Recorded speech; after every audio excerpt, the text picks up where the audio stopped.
Senator Mark Warner making waves tonight with a big warning to Trump, saying removing Mueller would be an abuse of power and calling on all senators to stand against that prospect. It all comes with attacks on Mueller hitting a fever pitch. One of the Republicans to first pick this fight on the House floor was Florida Congressman Mark Gaetz last month.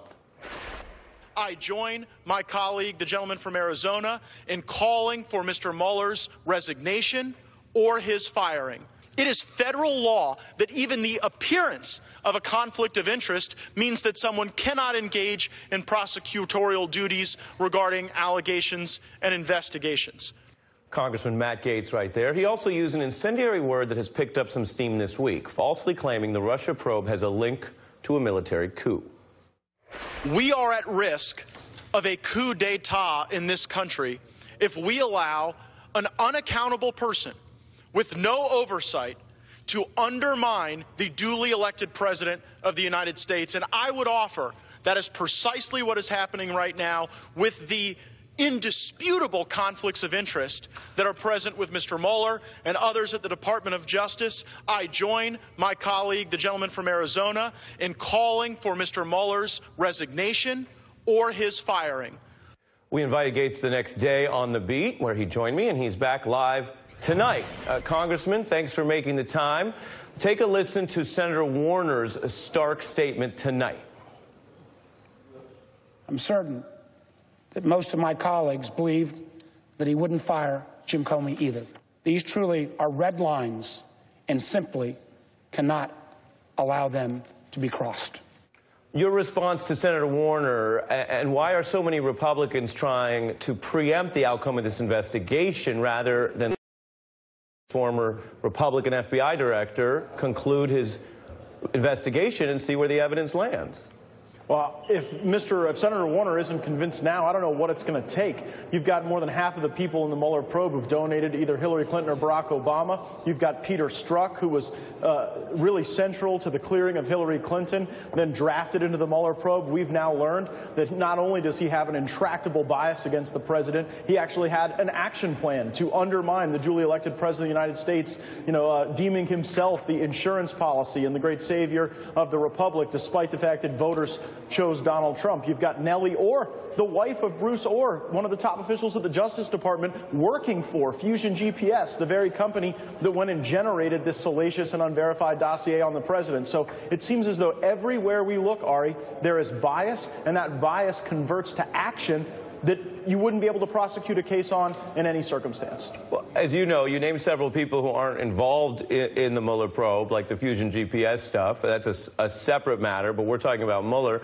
When you look at the actual indictments, take Paul Manafort, who's now been indicted by the Mueller probe for laundering $18 million, for acting as an unregistered agent of a foreign government, and for hiding all of that. Do you think that is a valid indictment? Why would you be against Bob Mueller indicting this person and them having their day in court?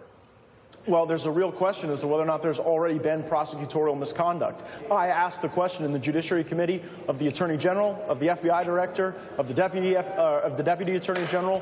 When did we find out that there were these text messages with Mr. Strzok, who was central to both investigations? Sure, but Congressman, I'm asking you a question. I understand, but I'm asking you a question about the Manafort indictment.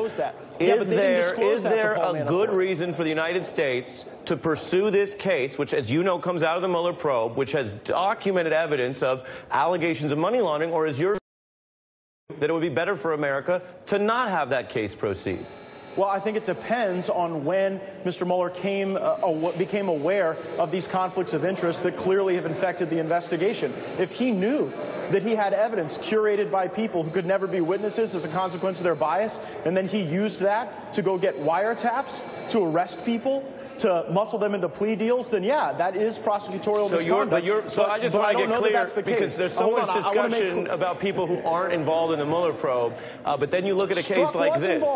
No, I'm talking about Peter Strzok, the very person who was involved in both the Mueller probe and the Clinton investigation. With regard to the text, but the point is, stranger to the Mueller probe. When you look at the Manafort indictment, just to take a specific example, trying to understand, as people at home go, well, if there's evidence he laundered money, he should actually have a day in court like anyone else. Your view is he should get that day in court or not? I can't quite get clear on your answer. He should be treated like everyone else, but any other person would be would be availed to the opportunity to have information disclosed to them or to their attorney if there is a witness, a fact gatherer, who would never be able to be called as a consequence of their bias. So again, I don't know the timeline on when Mr. Mueller learned about these intractable conflicts of interest. That's why we've asked the question. It's why we're issuing subpoenas, and it's why the American people are going to get answers on how their money was used and who precisely was involved in gathering the evidence that's been used against Manafort. Let me play for you Flynn, as well. As you know, Mueller is overseen by the acting Attorney General for Russia, which is the Deputy Attorney General Rod Rosenstein. Here's what the White House said about his credentials.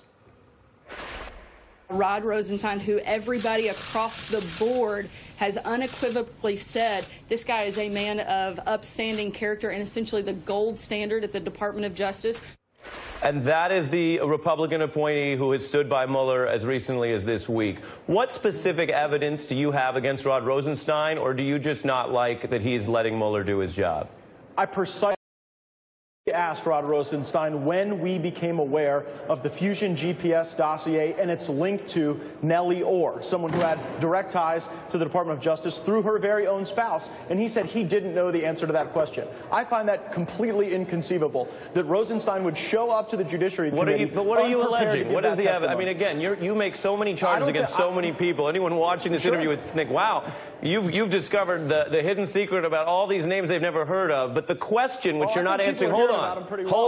The question you're not answering right now, and you'll get a chance to answer it if you can on this live television interview, is do you have specific evidence against Rod Rosenstein, who has said Mueller's doing a good job, who was appointed by Donald Trump, or is this a sort of a secret conspiracy that goes out to these people you're naming that we haven't heard of, and it goes up to Bob Mueller, and then it goes up to the Republican Deputy Attorney General, but you don't have anything on him? What is your specific concern about Rosenstein?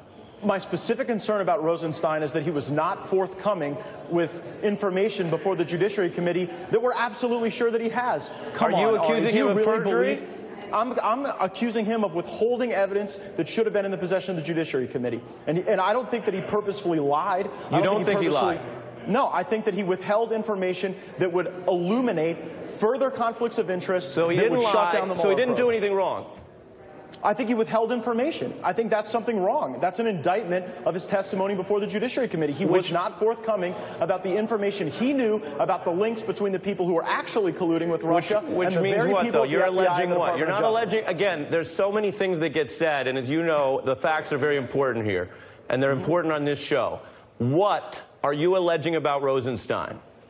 He did not tell the Judiciary Committee what information we are certain he has regarding the nexus between people at the FBI, in the Mueller probe, and at the Department of Justice. And that means what? So you're saying it's not perjury and it's not withheld. But what are you saying? So our understand what your position is. What are you saying? He should be removed from overseeing the case? No, I'm not saying that. I'm saying that we need to have subpoenas issued to get documents and answers so the American people know how their tax money was used and if their own government was working to subvert the very president that they elected in a fair election.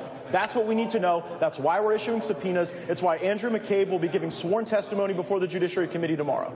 And Congressman Gaetz, what you learned from those subpoenas and what your committee and your colleagues continue to do remains of interest to us. So I'd be happy to have you back to learn about what you're learning. And as always, I do appreciate you making the time to come on the beat.